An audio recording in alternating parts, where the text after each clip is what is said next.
अस्सलाम वालेकुम। कैसे हैं आप सब? उम्मीद करती हूँ आप सब खैर खैरियत से होंगे। तो आज मैं बना रही हूँ बीफ कौरमा, इजी और सिंपल। उम्मीद है ये रेसिपी आप सबको ज़रूर पसंद आएगी। चले वीडियो स्टार्ट करते हैं। यहाँ मैंने आधा किलो बीफ को गोश्त ले लिया और टुकड़ों में काट लिया है। और ये सारे मसाले हैं और दही।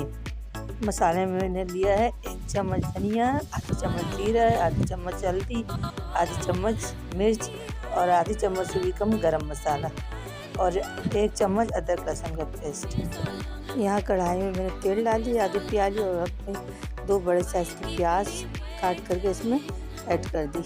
मैं सारे प्याज जब डाल दूँगी तो मैं इसमें सारे खड़े गरम मसाले ऐड कर दूँगी। अब प्याज हमारे ब्राउनिश में आ चुकी है।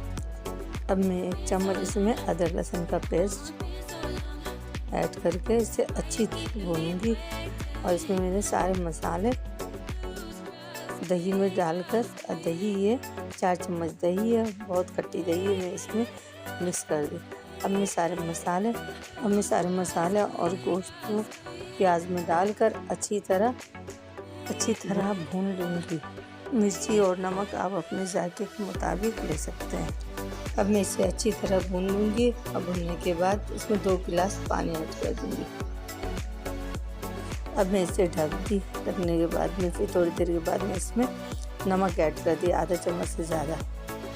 अब मैं इसे चेक कर रही हूँ गोश्त गला या नहीं। आधा घंटे के बाद मैंने देखा गोश्त काफ़ी गल चुका है। फिर मैं इसे ढकने के बाद फिर मैं इसे अच्छी तरह चला रही हूँ। इसकी खुशबू बता रही है, ये बहुत मज़े की बनी है।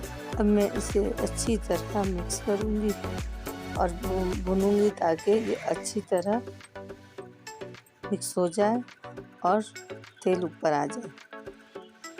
अब मैं इसमें हरी प्याज डालकर अच्छी तरह चलाऊँगी ताकि इससे भी अच्छी सी खुशबू आए। अब मैं इसे अच्छी तरह चला रही हूँ ताकि जब तक चलाना है ताकि इस पर तेल ऊपर जब तक ना आए। अब मैं इसमें गार्निश कर दूँगी धनिया पत्ता और हरी मिर्ची। आप भी ये रेसिपी ज़रूर ट्राई करें और अपने घर वालों को खिलाएं। इंशाल्लाह उन्हें भी ये रेसिपी ज़रूर पसंद आएगी। तो जनाब मैंने इसे प्लेट में सर्व कर दिया है। तो ऐसी अच्छी वीडियो देखने के लिए लाइक करें, शेयर करें, फ्रांस को हमको ज़रूर सब्सक्राइब करें और दुआ में याद रखें। अल्लाह हाफिज़।